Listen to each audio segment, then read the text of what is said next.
بسم اللہ الرحمن الرحیم۔ السلام علیکم۔ یہ کاشان بصیرت کا آڈیو بک سیکشن ہے۔ ہم جو کتاب پڑھ رہے ہیں اس کا نام ہے تحریفات کربلا۔ مؤلف استاد شہید آیت اللہ مرتضی مطہری رحمۃ اللہ علیہ، مترجم سید غضنفر حسین بخاری صاحب۔ مجلس دوئم۔ الحمدللہ رب العالمین باری الخلائق اجمعین، والصلاة والسلام علی عبداللہ ورسولہ وحبیبہ وصفیہ سیدنا ومولانا ونبینا ابی القاسم المصطفیٰ محمد وآلہ الطیبین الطاہرین المعصومین۔ اعوذ باللہ من الشیطان اللعین الرجیم۔ بسم اللہ الرحمن الرحیم۔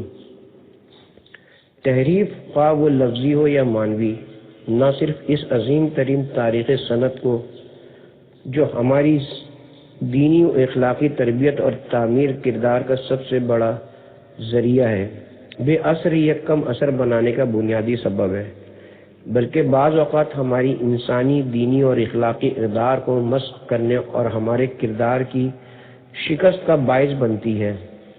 ہم سب کا فرض ہے کہ اس مقدس سنت کو تحریف کی آلودگیوں سے پاک کریں اور اس کے چہرے زیبا سے جال و دروغ کی علائشیں دور کریں۔ میرا وعدہ تھا کہ آج شب تحریف کے عوامل سے بحث کروں گا اور کل شب ہماری گفتگو حادثہ کربلا کی معنوی تحریفات کے بارے میں ہوگی۔ عوامل تحریف۔ ان عوامل کی دو قسمیں ہیں۔ پہلی قسم عوامل عمومی کی ہے جو تواریخ عالم میں جا بجا موجود ہیں اور جنہوں نے تاریخ انسانیت کو تحریف سے دوچار کیا ہے۔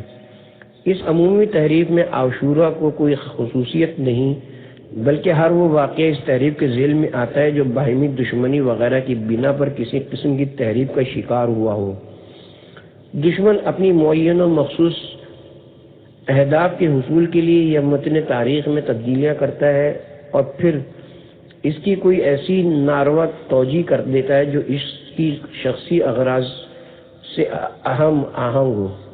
اس کی بہت سی مثالیں ہیں جن کی تفصیل میں جاننے کی ضرورت نہیں، بس یہی عرض کر دینا کافی کہ کربلا کے واقعات میں بھی اس قسم کی تحریف کا عمل دخل رہا ہے۔ بائیمانی کے دشمن انقلاب حسینی کی مخالفت میں اٹھ کھڑے ہوئے اور جیسا کہ دنیا کا دستور ہے ہر مقدس انقلاب کی طرح اس کو بھی معاشرے میں خلل اندازی اور فساد انگیزی کا الزام دیا گیا۔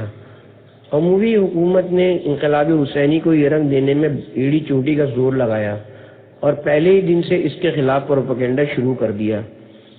جناب مسلم کی کوفہ آمد پر حکومت کوفہ کے ابن زیاد کے نام فرمان میں یہی الفاظ تھے کہ مسلم بن عقیل مسلمانوں نے کوفہ کے درمیان اختلاف اور فتنہ فساد پیدا کرنے کی غرض سے کوفے میں داخل ہو چکے ہیں، فوراً جاؤ اور ان کی سرکوبی کرو۔ اور جب جناب مسلم کو گرفتار کر کے ابن زیاد کے سامنے دارالامارہ لے جاتے ہیں تو ابن زیاد یہی الفاظ کہتا ہے: اے ابن عقیل، اس شہر کے لوگ بڑے آرام اور راحت اور امن و چین سے رہ رہے تھے، تم نے یہاں آ کر فتنہ پھیلا دیا اور لوگوں کے اطمینان کو غارت کر دیا۔ جناب مسلم نے پوری جرأت اور بے باکی سے جواب دیا: ہم اس شہر میں بن بلائے نہیں آئے، بلکہ اس شہر کے لوگوں کی متواتر دعوت پر آئے ہیں، جس کے لیے انہوں نے ہمیں بہت سے خطوط لکھے۔ ان کے خطوط ہمارے پاس موجود ہیں۔ ان میں صاف صاف لکھا ہے کہ تیرے باپ زیاد نے اپنے زمانے حکومت میں یہاں کے نیک لوگوں کو قتل کیا ہے اور اچھے لوگوں پر بدکردار لوگوں کو مسلط کر دیا ہے۔ رعایا پر طرح طرح کے ظلم کیے ہیں۔ انہوں نے ہم سے درخواست کی کہ ان کی مدد کو پہنچیں اور عدل الہی قائم کریں۔ اگرچہ عمومی حکومت نے اس میں معنوی تحریف کی کوشش ضرور کی ہوگی، لیکن تاریخ اس تحریف سے متاثر نہیں ہوئی، کیونکہ آج آپ کو ایک بھی مورخ یا صاحب نظر ایسا نہیں ملے گا جو یہ کہہ سکے کہ امام حسین علیہ السلام کا یزیدی حکومت کے خلاف قیام ناجائز تھا یا خدا نخواستہ مسلمانوں میں اختلاف اور افتراق ڈالنے اور اتحاد امت میں خلل اندازی کی غرض سے تھا۔ اور چونکہ آپ نے ایسا کیا ہی نہیں، لہذا دشمن واقعات کربلا میں تعریف نہ کر سکا۔ دراصل حادثہ کربلا میں جو کچھ بھی تحریف ہوئی ہے، بہت افسوس کے ساتھ کہنا پڑتا ہے کہ دوستوں کے ہی ہاتھوں ہوئی، نہیں اغیار سے کوئی شکایت کہ مجھ پر ظلم اپنوں نے کیا ہے۔ یہ ایک عامل تحریف کا ذکر تھا۔ عامل دوم، انسان بالطبع داستان سازی اور افسانہ تراشی کا میلان رکھتا ہے، اور اس کا یہ میلان دنیا کی سب تاریخوں میں جا بجا جھلکتا ہے۔ انسان میں ایک حص سے بطل پرستی، ہیرو ورشپ کی ہے، جس کی انگشت سے وہ قومی اور دینی ہیروؤں کے متعلق افسانے تراشتا ہے۔ عید غدیر کی ایک محفل میں جناب ڈاکٹر شریعتی نے اپنی گفتگو کے دوران جن سے بشر کی افسانہ سازی کے اس غیر معمولی میلان اور بطل پرستی کی اس سے متضاد کے بارے میں بہت خوبصورت بحث کی ہے۔ وہ کہتے ہیں کہ اس کی ایک روشن دلیل یار لوگوں کے وہ افسانے ہیں جنہوں نے ابو علی سینا اور شیخ بہائی جیسے نوابغ روزگار افراد کے بارے میں تراشے ہیں۔ اس میں کوئی شک نہیں کہ ابو علی سینا نابغہ اثر تھے اور غیر معمولی جسمانی اور ذہنی قوا کے مالک تھے، لیکن لوگ بھی ان کے بارے میں افسانہ تراشی کی سب حدود پھلانگ گئے۔ مثلاً یہ کہ ایک دفعہ ابو علی سینا نے 3 میل کے فاصلے پر ایک آنے والے کے بارے میں بتا دیا کہ جو روٹی وہ کھا رہا ہے وہ روغنی ہے۔ ہم نشینوں نے پوچھا کہ اتنی دور سے آپ نے کیسے دیکھ لیا کہ وہ روٹی کھا رہا ہے اور پھر یہ جان لیا کہ وہ روٹی روغنی بھی ہے؟ کہتے ہیں کہ ان کی نظر بہت تیز تھی۔ انہوں نے جواب دیا، میں نے روٹی کے گرد مچھر منڈلاتے دیکھا تو سمجھ گیا کہ وہ روغنی ہے۔ ظاہر ہے کہ یہ ایک من گھڑت افسانہ ہے، کیونکہ جو شخص 3 میل کے فاصلے پر مچھر دیکھ سکتا ہے وہ روٹی کے روغن کو اور مچھروں کی موجودگی کے بغیر بھی دیکھ سکتا ہے۔ یا مثلاً جس زمانے میں وہ اصفہان میں زیر تعلیم تھے، ان دنوں کے بارے میں انہوں نے بتایا، جب میں آدھی رات کو مطالعے کے لیے اٹھا تو کاشان کے ہتھوڑوں کا شور مجھے پڑھنے نہیں دیتا تھا۔ پہلے تو لوگوں کو یہ ماننے میں بڑا تردد ہوا، لیکن جب تجربے کے طور پر انہوں نے کاشان کو ٹھیڑوں کو رات کے وقت کام کرنے سے منع کر دیا تو اس رات بڑے آرام و سکون سے مطالعہ کر سکا یا سو سکا۔ ظاہر ہے کہ یہ محض افسانہ ہے جس کی کوئی حقیقت نہیں، کیونکہ کاشان اصفہان سے تقریباً 300 کلومیٹر دور ہے۔ پھر شیخ بہائی کے بارے میں کتنے اور کیسے کیسے افسانے تراشے گئے۔ مقصد یہ ہے کہ ایسی چیزیں ضرور موجود ہیں جو صرف حادثہ عاشورہ سے ہی مخصوص نہیں ہیں، بلکہ جیسا میں نے گزشتہ شب عرض کیا کہ ہر بڑے واقعے میں تحریف کو کسی نہ کسی طور پر راہ مل ہی جاتی ہے۔ اب لوگ ابو علی سینا کے بارے میں جو چاہیں کہیں، کیا فرق پڑتا ہے؟ لیکن ایسے عظیم افراد جو انسانوں کی پیشوائی کے مقام پر فائز ہوں اور جن کا قول، فعل، عمل اور باطل کے خلاف ان کا قیام حجت کی حیثیت رکھتا ہو، اور جن کی سیرت، گفتار، شخصیت اور اسوہ زندگی سے نوع بشر کے کردار کی تشکیل و تکمیل ہوتی ہو، ان کی عظمت کو تحریف یا افسانہ تراشی کے مجروح اور داغدار نہیں کرنا چاہیے، کیونکہ تحریف کے دو ہی مقصد ہو سکتے ہیں: فرط عقیدت میں کسی کے مقام کو مافوق الامکان کی حد تک بلند کر دینا، یا فرط بغض و عداوت میں کسی کو انتہائی پستی میں گرا دینا۔ اسی لیے جناب امیر المومنین علیہ السلام کا ارشاد ہے، 2 شخص میری وجہ سے ہلاک ہوں گے، ایک میری محبت میں غلو کرنے والا اور دوسرا میرے بغض میں حد سے گزرنے والا۔ اسی وجہ سے حجج خدا کے بارے میں تحریف ایک ناجائز و مذموم فعل ہے جو پورے معاشرے پر منفی اثرات مرتب کرتا ہے۔ مترجم اب حضرت امیر المومنین علیہ السلام کے بارے میں ہم نے فرط عقیدت میں کیا کیا افسانے نہیں تراشے۔ افسانہ ساز عقیدت مند، یہ مسلم ہے کہ علی علیہ السلام خارق عادت شجاعت کے مالک تھے، اور دوست دشمن سبھی اس حقیقت کے متعارف اور تسلیم کرتے ہیں کہ جو بھی آپ کے مقابلے میں آیا آپ نے اسے چت کر دیا، اور کوئی بڑے سے بڑا شہزور بھی اسد الہی قوت کی تاب نہ لا سکا۔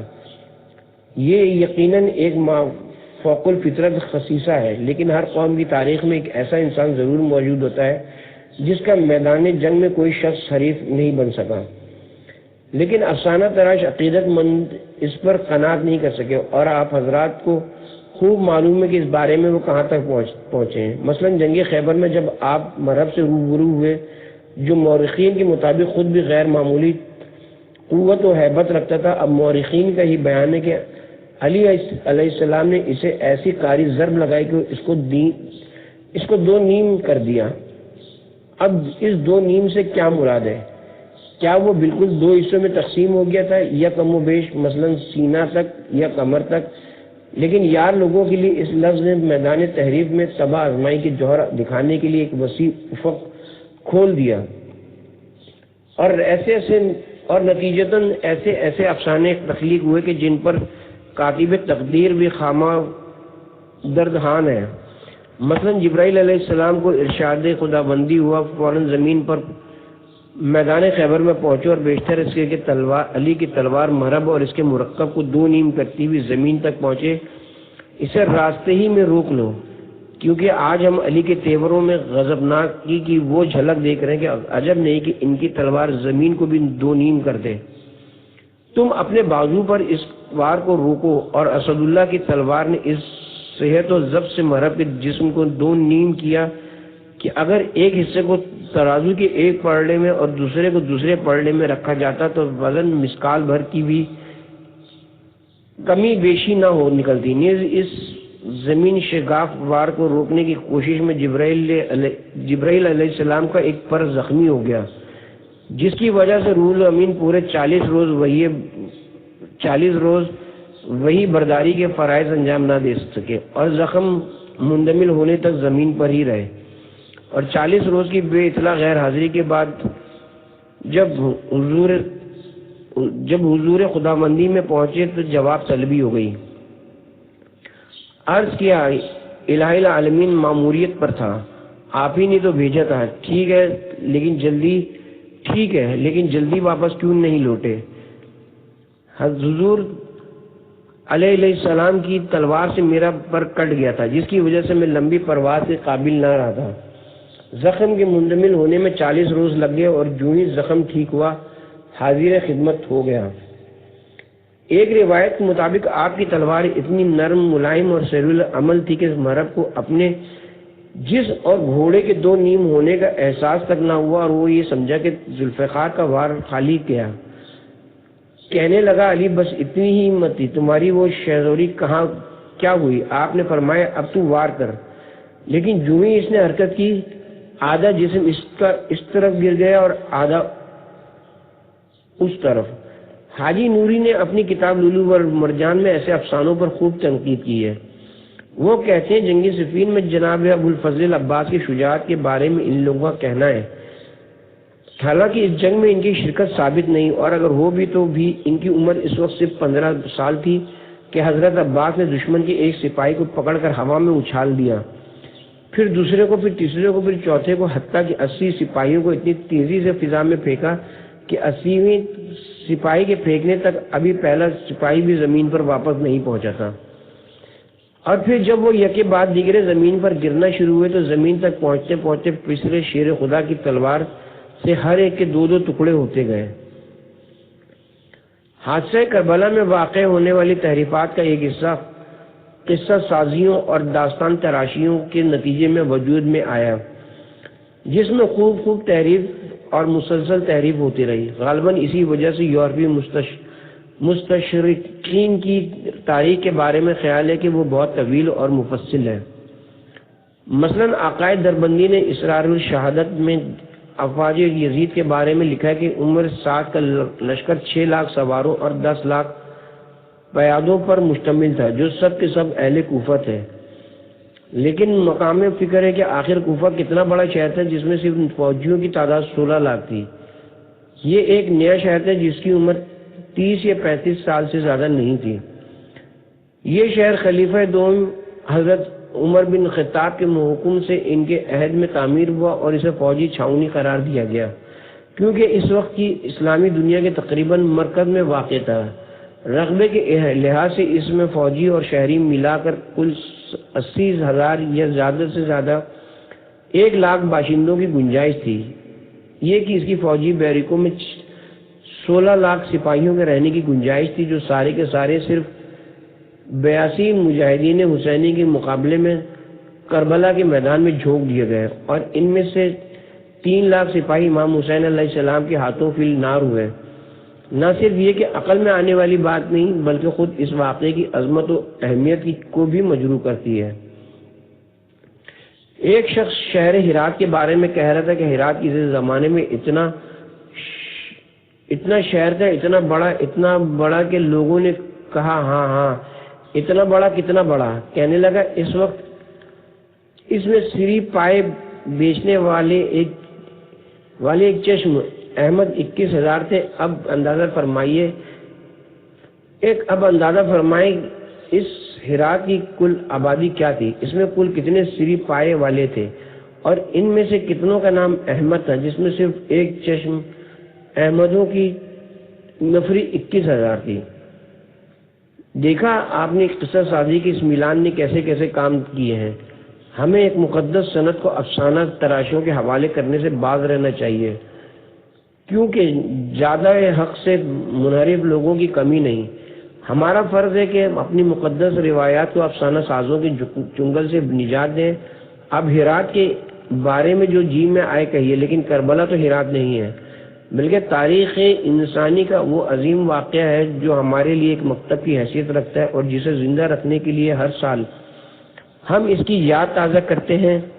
کیا اس عظمت کردار کے حامل کردار ساز واقعے میں اس قسم کی واہی قصے داخل کرنا جائز ہے؟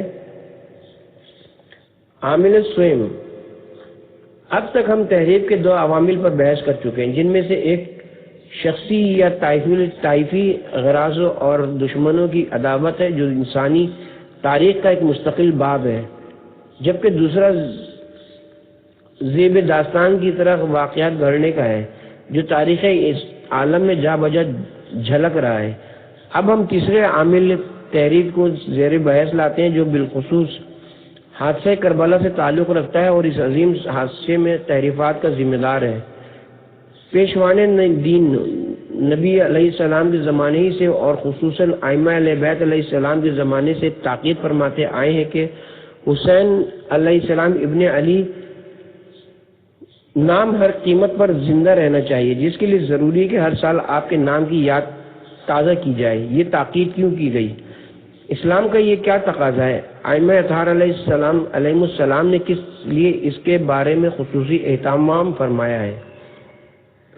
امام علیہ السلام کی زیارت کے لیے اتنے اہتمام کا کیا مقصد ہے؟ اس واقعے کی تبلیغ و ترویج کی اس قدر اہمیت کیوں ہے؟ یہ نکات بہت غور طلب ہیں۔ ممکن ہے اس کے جواب میں کوئی یہ کہے کہ مصائب حسینی کے ذکر کے لیے مجالس کے انعقاد کا بنیادی مقصد جناب زہرا صلوات اللہ علیہ کی تسلی خاطر ہے، لیکن کیا یہ ایک بھونڈا مذاق نہیں ہے کہ آج 14 صدیاں گزرنے کے باوجود جناب زہرا سلام اللہ علیہ تسلی خاطر کی محتاج ہوں، جبکہ خود امام علیہ السلام کے فرمان کے مطابق بھی اور ضرورت دینی کے تقاضے کی روح سے بھی جناب زہرا اور جناب سید الشہداء دونوں جنت الفردوس میں ایک دوسرے کے ساتھ موجود ہیں۔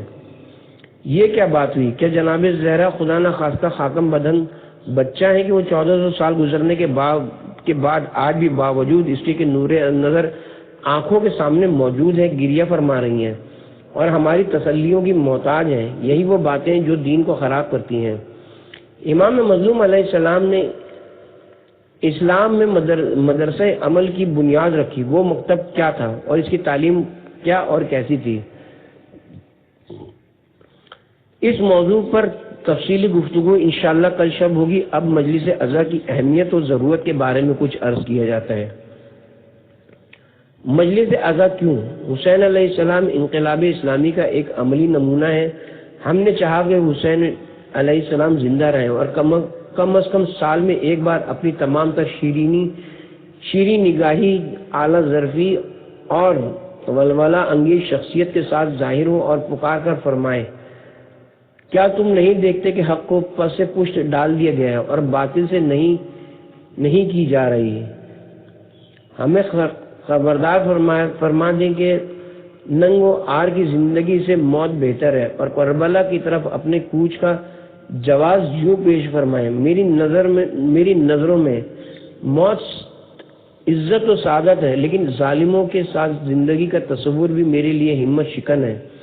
ہماری آرزو تھی کہ جملہ زندہ رہے، اور اس کے ساتھ امام حسین علیہ السلام کا ایک اور جملہ بھی زندہ رہے، ذلت ہم سے بہت دور ہے۔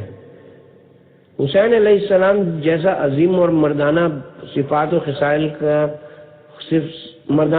و خصائص کا حامل انسان چشم فلک نے کب دیکھا ہے، جو اپنے 6 ماہ شیر خوار سے لے کر 32 سالہ لخت جگر اور بیسیوں جانثاروں کی لاشیں اٹھا کر تھک چکا ہے، اور اب بعد میں اپنے حرم اور بہنوں بیٹیوں کے یقینی تاریخ مستقبل کے تصور سے اس کا برا حال ہے، لیکن اس خستہ حالی کے باوجود اس کی مردانگی کا یہ عالم ہے کہ لباس پھٹا ہوا ہے، غبار میں اٹا ہوا، تمام جسم نازنین کٹا ہوا پھٹا ہوا، یہ کون ذی وقار ہے، بلا کا شہسوار ہے کہ ہزاروں قاتلوں کے سامنے ڈٹا ہوا ہے۔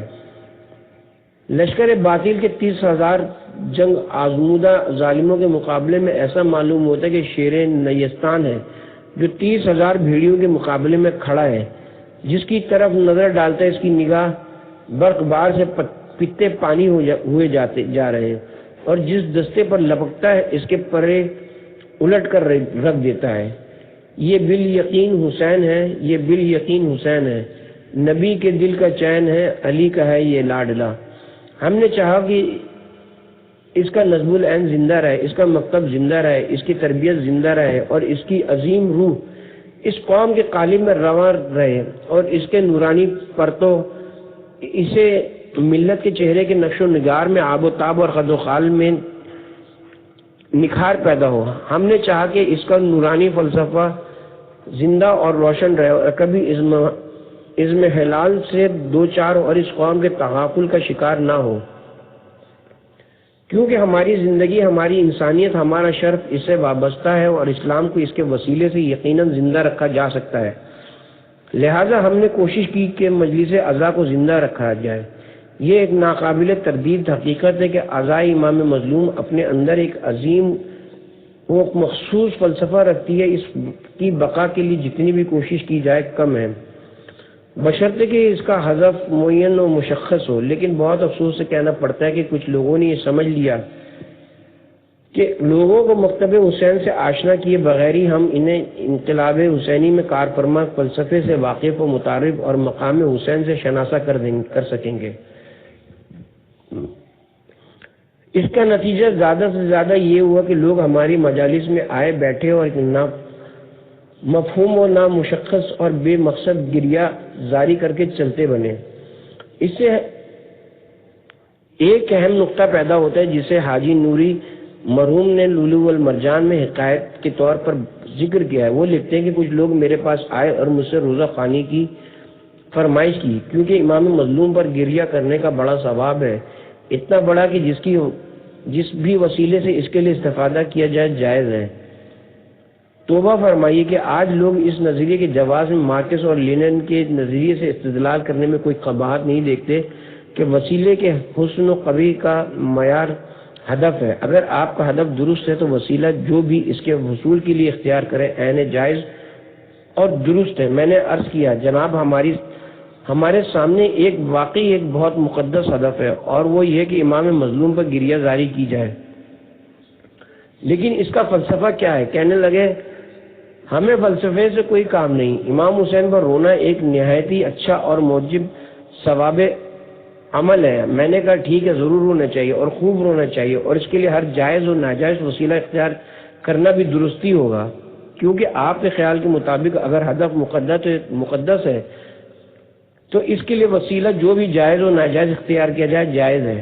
لیکن کیا اس مقصد کے لیے کوئی اہانت آمیز اور تمسخر انگیز تعزیہ بنانا بھی جائز ہے؟ کہنے لگے اس سے آنسو جاری ہوتے ہیں یا نہیں؟ اگر ہوتے ہیں تو جو کچھ آپ نے کیا ہے قطعاً جائز ہے، یعنی بغل بجانے، ڈھول پیٹنے، یعنی بغل بجائیے، ڈھول پیٹیے، مرثیہ خوانی کیجیے، مرد کو زنانہ لباس پہنائیے، قاسم کی سہاگ سیٹ سجائیے، جس کو جی چاہیے شہید بنا دیجیے، جسے چاہیے اس کا رتبہ گرا دیجیے، مردوں کو زنانہ لباس پہنا دیجیے، اور جو بھی بڑے سے بڑا گناہ کر لیجیے معاف ہے، کیونکہ آپ کا ہدف بہت مقدس ہے، بہت ہی مقدس۔ اسی کا نتیجہ ہے کہ لوگوں نے کربلا کے واقعات میں ہر جگہ دست تحریک دراز کیا ہے۔ 10-15 سال کی بات ہے کہ میں ایک بزرگ عالم مرحوم آقا سید محمد حسین نجف آبادی کے پاس اصفہان گیا ہوا تھا۔ ان دنوں حال ہی میں ایک مجلس میں نے ایک روزہ خوان سے ایک نہایت عجیب و غریب واقعہ سنا تھا۔ روزہ خوان کے فنکارانہ بیان سے حاضرین مجلس پر شدید رقت طاری ہوئی اور انہوں نے حد سے زیادہ گریہ کیا۔ میں نے وہ واقعہ مرحوم کے سامنے نقل کیا۔ من گھڑت متوکل عباسی کے عہد حکومت میں ایک بڑھیا امام حسین علیہ السلام کی زیارت کو جانے کی خواہش مند تھی۔ اس زمانے میں لوگ قافلوں کی شکل میں ایسے سفر پر جاتے تھے۔ اس عورت پر بارہا دست درازی کی گئی اور پھر اس کے دونوں ہاتھ کاٹ دیے گئے اور بالآخر اسے سمندر میں پھینک دیا گیا۔ جب وہ غرق ہونے لگی تو اس نے صدائے استغاثہ بلند کی اور زور سے یا ابو الفضل یا ابو الفضل پکارا۔ وہ غرق ہوا ہی چاہتی تھی کہ ایک سوار تشریف لائے۔ ان کا گھوڑا پانی کی سطح پر کھڑا تھا، فرمانے لگے میرے گھوڑے کی رکاب تھام لو۔ جب اس میں تردد ہوا تو آپ نے فرمایا تو کیوں نہیں ہاتھ بڑھاتی، رکاب کیوں نہیں پکڑتی؟ عورت نے عرض کیا میرے ہاتھ کٹے ہوئے، اور سارا ماجرا کہہ سنایا۔ ذاکر نے اس واقعے کی پیشہ وارانہ تفصیل سے سامعین کو خوب رلایا۔ میں نے جب یہ سارا واقعہ سید نجف آبادی کی گزار کیا تو انہوں نے کہا کہ اس کی حقیقت میں آپ کو بتاتا ہوں کہ کہاں سے شروع ہو کر یہاں تک پہنچا۔ کہنے لگے اصفہان کے ایک مشہور وائز کے حوالے سے حسن اتفاق سے جن سے میری شناسائی بھی تھی، یہ بات مجھ تک پہنچی کہ اصفہان کی عظیم ترین مجالس میں سے ایک میں حاج مرزا حسین خادمی، جو اصفہان کے علماء علام میں سے تھے، تقریر کر رہے تھے۔ ایک اور معروف وائز بھی مجلس میں حاضر تھے، جنہوں نے سب سے آخر میں تقریر کرنا تھی۔ ان کا بیان ہے کہ اس مجلس کا آخری وائز میں تھا۔ علماء یکے بعد دیگرے آتے اور تقریر کر کے رخصت ہوتے رہے۔ ان میں ہر ایک اپنے زور خطابت کے جوہر دکھاتا اور سامعین کو شدت گریہ سے سینہ زنی کرا کر ممبر سے اتر کر کچھ مدت ممبر کے پہلو میں بیٹھا رہتا تاکہ اگلے مقرر کے ہنر کا جائزہ لے۔ اسی طرح ظہر ہو گئی اور میری باری آنے تک علماء وہ سب کچھ کہہ گئے تھے جو مجھے کہنا تھا، حتیٰ کہ نہ میرے ذہن میں کوئی کہنے کی بات باقی رہ گئی اور نہ ہی میرے خیال میں سامعین کے ذخیرہ اشک میں کوئی آنسو ہی باقی رہ گیا تھا۔ چنانچہ میں نے جلدی میں یہ قصہ گڑھا اور جب ممبر پر جا کر اسے بیان کیا تو یوں سمجھیے کہ مجلس کربلا بن گئی اور کامیاب ترین قرار دی گئی۔ اسی روز عصر کے وقت مجھے ایک اور مجلس میں جانے کا اتفاق ہوا، جہاں ایک اور روزہ خوان میرا ظہر کے وقت کا تراشا یہی جعلی قصہ بیان کر کے سادہ لوگ سامعین کی آنکھوں سے آنسو اور ان کی جیبوں سے پیسے لوٹ رہا تھا۔ دراصل مکتبہ حسینی کو گدائی کا ایک وسیلہ سمجھنے اور اہل مجلس کو رلانے کی خاطر کسی بھی جائز و ناجائز وسیلے کو بروئے کار لانے کے جواز کے اسی میلان نے تحریف و افسانہ تراشی کی 20 راہیں کھول دی ہیں۔ مرحوم حاجی نوری نے اس موضوع پر تفصیلی بحث کی ہے۔ وہ کہتے ہیں کہ اگر یہ نظریہ درست ہو کہ ہدف وسیلے کو مباح کر دیتا ہے تو پھر دنیا میں کوئی بھی چیز ناجائز نہیں رہتی۔ مثلا مومن کے دل کو خوش کرنا ایک بہت پسندیدہ ہدف ہے، لیکن کیا ایک مومن کو خوش کرنے کے لیے دوسرے مومن کی غیبت اس کے سامنے جائز ہے؟ اس کا جواب یقیناً نفی میں ہے، جس کے سامنے یہ خود ساختہ نظریہ قطعاً نہیں ٹھہر سکتا۔ وہ ایک اور مثال دیتے ہیں کہ اگر مومن کسی پرائی عورت کو پکڑ کر اس کا بوسہ لے لے اور جب کوئی شخص اعتراض کرے تو وہ کہہ سکتا ہے کہ میں نے اس عورت کا میں نے اس خاتون کا دل خوش کیا جو کہ ایک مستحب عمل ہے۔ اسی طرح زنا، شراب، لواطت کے بارے میں قیاس کیا جا سکتا ہے، لہذا مصائب امام مظلوم پر رلانے کی خاطر کوئی ناجائز وسیلہ اختیار کرنا حرام اور گناہ ہے، اور خدا شاہد ہے کہ امام کے فرمان کی خلاف ورزی کے علاوہ اسلام کی بھی توہین ہے، جس کی بلندی کے لیے امام مظلوم نے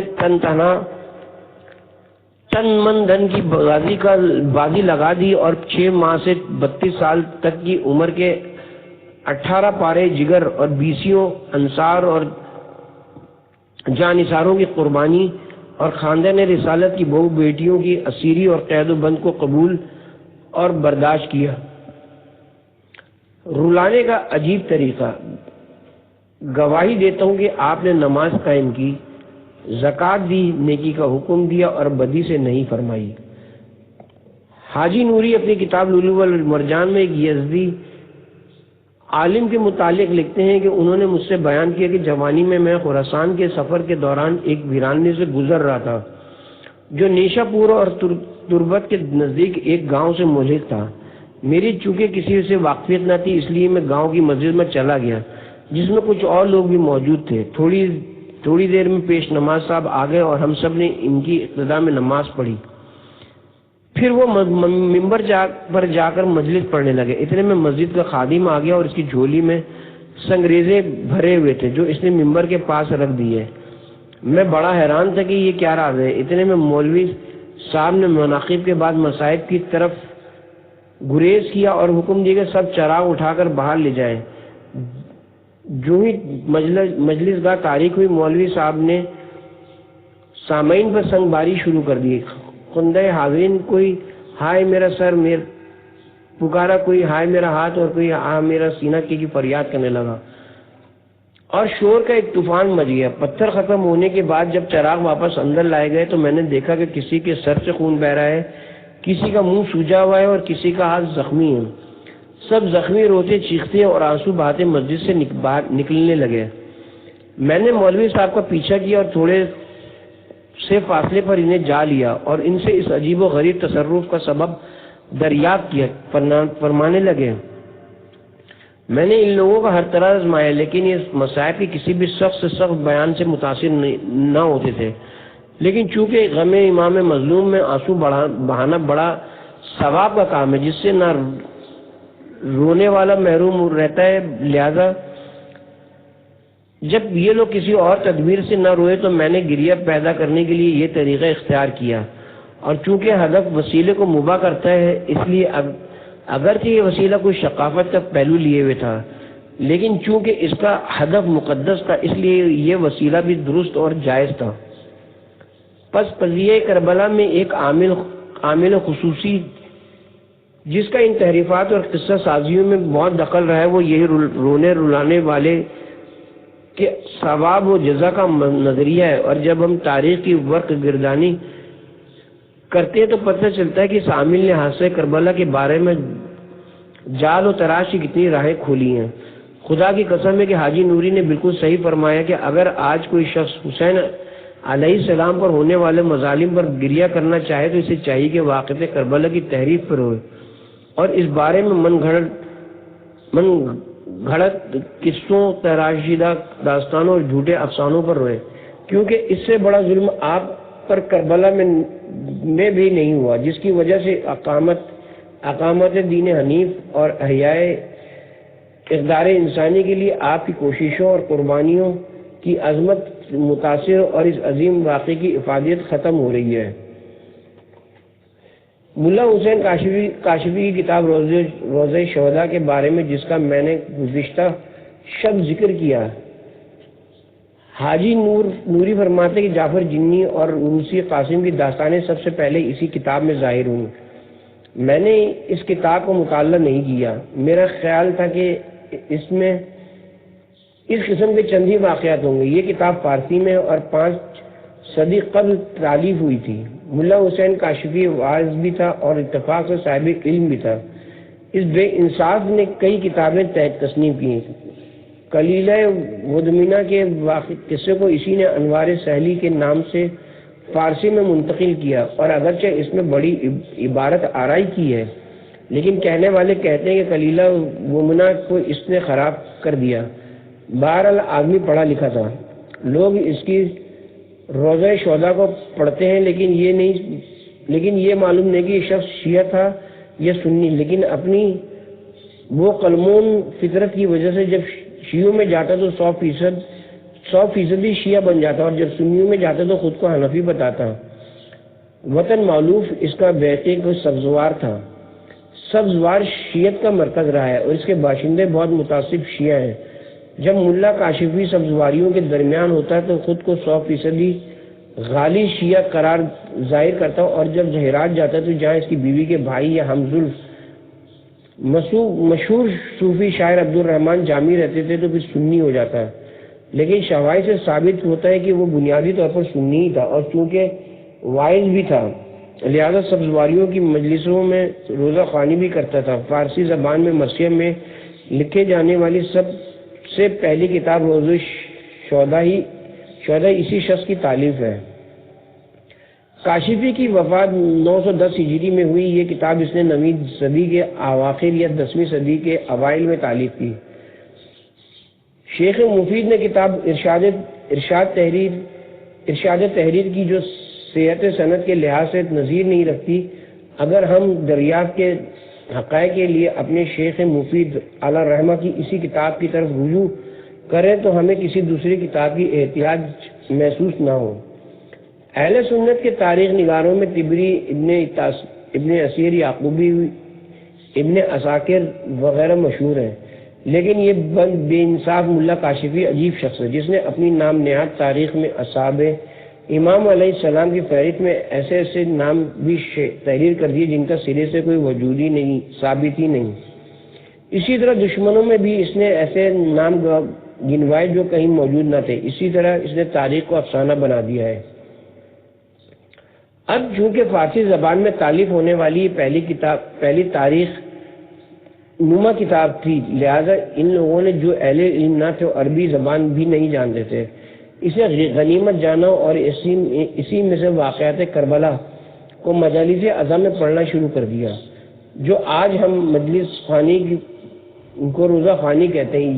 یہ نہ تو امام حسین علیہ السلام کے زمانے میں اس نام سے معروف تھی، نہ جناب جعفر صادق کے، نہ جناب حسن عسکری کے، نہ سید مرتضیٰ کے، اور نہ خواجہ نصیر الدین توسی کے زمانے میں اسے روزہ خوانی کہا جاتا تھا، بلکہ آج سے صرف 500 سال پہلے اس کو روزہ خوانی یعنی روزۃ الشہداء خوانی، کتاب روزۃ الشہداء پر پڑھنے کا نام دیا گیا، یعنی جھوٹ سے بھری ہوئی۔ یہی کتاب عوام کے ہاتھ لگی اور کسی نے بھی کربلا کی حقیقی تاریخ پڑھنے کی زحمت ضروری نہ سمجھی، پس روزۃ الشہداء کا پڑھنا روزہ خوانی، اور روزۃ الشہداء کے پڑھنے والے روزہ خوان کہلانا شروع ہوئے، اور روزہ خوانی کے نام سے جو ذاکری شروع ہوئی، اس کا کام صرف روزۃ الشہداء کے افسانے پڑھنا تھا جس میں کربلا کی صحیح تاریخ کو کوئی اہمیت نہیں دی گئی تھی۔ پھر آج سے تقریباً 60 یا 70 سال پہلے ملا علی دربندی نے آ کر روزۃ الشہداء کے تمام مضامین پر اپنی طرف سے متعدد اضافے کر ایک نئی چیز بنا ڈالی جو گریہ و بکا اور نو واویلا کا مرقع تھی۔ اسلام پر یہ واقعی رونے کا مقام ہے۔ حاجی نوری لکھتے ہیں کہ ہم شیخ الحسین مرحوم تہرانی کے درس میں تھے جو بہت محترم بزرگوار تھے اور جن کے درس سے حاجی نوری نے بڑا استفادہ کیا ہے۔ انہی شیخ عبدالحسین کے محضر میں ایک روزہ خوان سید آ گیا اور مقتل کی ایک کتاب پیش کر کے درخواست گزار ہوا کہ شیخ اس کا مطالعہ کر کے بتائیں کہ معتبر ہے یا غیر معتبر۔ اس کتاب کا نام اول تھا نہ آخر، صرف یہ الفاظ موجود تھے۔ صاحب معالم کے شاگرد ملا جبل عاملی کی تالیف ہے۔ شیخ نے کتاب لکھ کر پہلے تو مؤلف کے اطلاعات دیکھے جس کے نام سے ایسی کتاب لکھی گئی تھی، پھر خود کتاب کا مطالعہ کیا تو دیکھا کہ جھوٹ کا پلندہ ہے۔ اس سید کو انہوں نے تاکید کی کہ نہ اس کتاب کو پڑھے اور نہ اس کے موارد نہ اس کے مواد لوگوں کے سامنے بیان کرے، کیونکہ یہ ناجائز کام ہے۔ پھر یہ کتاب ملا عاملی کی تعلیف بھی نہیں، اور جو کچھ اس میں ہے سراسر جھوٹ ہے۔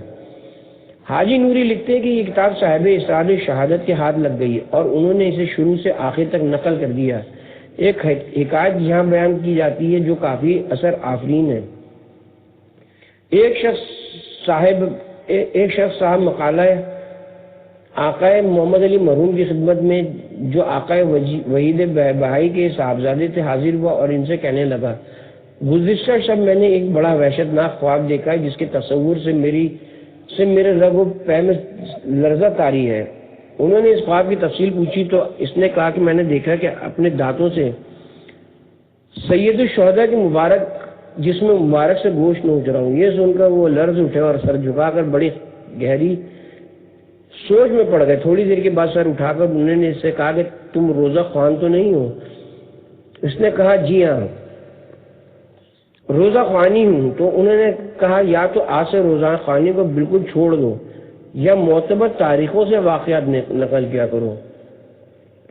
گزشتہ شب میں نے عرض کیا تھا کہ اگر کوئی شخص عاشورہ کی صحیح اور سچی تاریخ کا مطالعہ کرے تو اسے مستند اور زندہ ترین تاریخ پائے گا، جس کی تفصیلات اتنے تواتر کے ساتھ وارد ہوئی ہیں اور اتنی مکمل ہے کہ ان میں قطع نظر کہ اس کے تاریخی واقعات میں زیب داستان کے لیے توڑ مروڑ اور قصہ تراشی خود ایک کبھی اور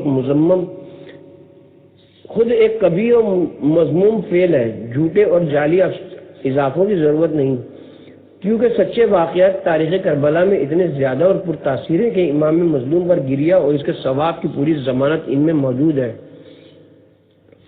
مرحوم آخوند خراسانی فرمایا کرتے تھے کہ جو لوگ نئے اور نہ شنیدہ مصائب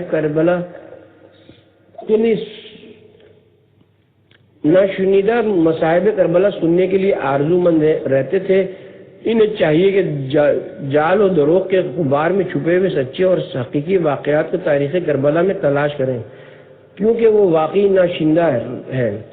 گزشتہ شب میں نے عرض کیا تھا کہ تاریخ میں امام حسین علیہ السلام کے مکے میں، حجاز میں اور اثناء سفر کربلا میں دیے گئے خطبات، آپ کے اصحاب باصفا کے خطبات اور آپ کے ساتھ لوگوں کے سوال و جواب کی تفصیل موجود ہے۔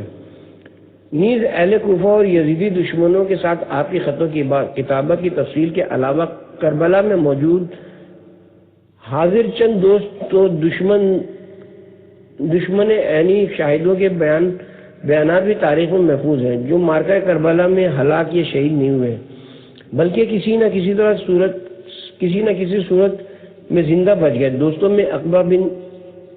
دوستوں میں ایک عقبہ بن سمان ہے، جو مکہ سے رقاب امام حسین علیہ السلام آئے تھے اور آپ کے لشکر میں شامل تھے۔ جنگ کے دوران شہید نہیں ہوئے بلکہ دشمنوں کے ہاتھ گرفتار ہو گئے اور بعد میں غلام ہونے کی وجہ سے رہا کر دیے گئے۔ یہ عاشورہ کے واقعہ نگار ہیں۔ دوسرا واقعہ نگار حمید بن مسلم ہے، جو عمر بن سعد کے لشکر میں تھا۔ اس کے علاوہ کچھ اور لوگ بھی روزے عاشورہ کے واقعہ نگاروں میں شامل ہیں۔ پھر سب سے بڑے یعنی شاہد خود جناب امام زین العابدین علیہ السلام میں کیا ہوا ہے، جو کہ جبکہ تاریخ شاہد ہے کہ حضرت جناب امام حسین جناب علیہ السلام تنہا رہ گئے تو آپ نے اپنی پھوپھی علیہ السلام سے عصا اور تلوار طلب کیے تاکہ نصرت امام کے لیے دشمن کے مقابلے میں نکلیں۔ آپ عاشورہ کے ماجرے کے عینی شاہد اور اس کے واقعات کے سبقہ ترین راوی ہیں۔ ہمیں اللہ تعالیٰ کی حضور توبہ کرنی چاہیے اور اپنے دروغ گوئی اور خیانت سے اس کی پناہ طلب کرنی چاہیے، کیونکہ اس سے نہ صرف امام علیہ السلام، آپ کے اصحاب بے باوفا اور یاران باصفا اور آپ کے اہل بیت اطہار کی عظمت میں کمی واقع ہو جاتی ہے، بلکہ واضح طور پر ان حضرات کی توہین کا پہلو نکلتا ہے۔ ہمیں تہ دل سے اور پورے خلوص نیت سے شرمسارانہ استغفار کرنا چاہیے کہ تاکہ حسینی مکتب سے صحیح معنوں میں استفادہ کر سکیں۔ اور جناب ابوالفضل عباس کی زندگی کے بارے میں کتب مقاتل نے کیا کچھ نہیں لکھا، لیکن حقیقت یہ کہ اگر آپ کے لیے کوئی اور بھی فضیلت مذکور نہ ہوتی تو بھی آپ کی وفا کا صرف ایک کارنامہ آپ کی عظمت کردار اور علو شان کی توثیق کے لیے کافی تھا، اور وہ یہ ہے کہ نہ صرف یہ کہ دشمنوں کو آپ کی ذات سے کوئی تعارض نہ تھا، بلکہ لشکر یزید میں ایسے لوگ موجود تھے جو آپ کو کربلا کی صعوبتوں اور تکلیفوں سے نجات دلانے کے آرزو مند تھے، لیکن آپ نے امام مظلوم کا ساتھ نہ چھوڑا، اور باوجود اس کے کہ امام نے واضح طور پر فرمایا کہ جنہوں نے اس واقعے کی جزوی تفصیلات کا اول سے لے کر آخر تک چشم پوش مشاہدہ فرمایا اور ساری عمر ان کو بیان فرماتے رہے، یقین جانیے کہ کربلا کی تاریخ میں ایک نقطہ بھی غیر واضح یا مبہم نہیں ہے۔ پھر یہ کتنے افسوس کا مقام ہے کہ خود امام زین العابدین علیہ السلام کے بارے میں روایات گھڑی جائیں۔ حاجی نوری نے اس قسم کی تحریف کا ایک واقعہ نقل کیا ہے۔ عام طور پر مشہور ہے کہ روز عاشورہ جب سید الشہداء کے سب اعزاء و انصار شہید ہو چکے اور آپ تنہا رہ گئے تو خیمہ زین العابدین علیہ السلام میں خدا حافظی کے لیے تشریف لے گئے۔ سید سجاد نے عرض کیا بابا جان صورتحال کیا ہے؟ فرمایا یہ ہے کہ اس وقت تک جناب زین العابدین علیہ السلام ہر شے سے بے خبر تھے۔ آپ نے فرمایا جانے پدر بہت سخت جنگ ہوئی۔ عرض کیا تو کیا نتیجہ ہوا؟ حبیب ابن مظاہر کہاں ہیں؟ حتیٰ کہ باری باری اصحاب میں سے ہر ایک کے بارے میں پوچھ سوال کیا، لیکن ہر بار جواب یہی ملا کہ شہید ہو گئے۔ پھر بنی ابی طالب میں سے ہر فرد قاسم بن حسن، علی، اکبر، عباس اور سب کے متعلق دریافت کیا۔ سب کے جواب میں آپ نے ہر ایک کی شہادت کی خبر دی۔ یہ سب کچھ قطعاً غلط اور صریحاً جھوٹ ہے، کیونکہ امام زین العابدین ہرگز اتنے بیمار اور بے ہوش نہ تھے کہ انہیں خبر ہی نہ تھی کہ دشمن صرف میری جان کے در پہ ہے اور میرے علاوہ کسی شخص سے اسے کوئی سروکار نہیں۔ ہر شخص کو یقینی قتل سے جان بچا کر کربلا سے چلے جانے کی اجازت دی، لیکن سب سے پہلے آپ حضرت امام علیہ السلام میں اپنی جان دینے کے عہد کا اعلان کیا۔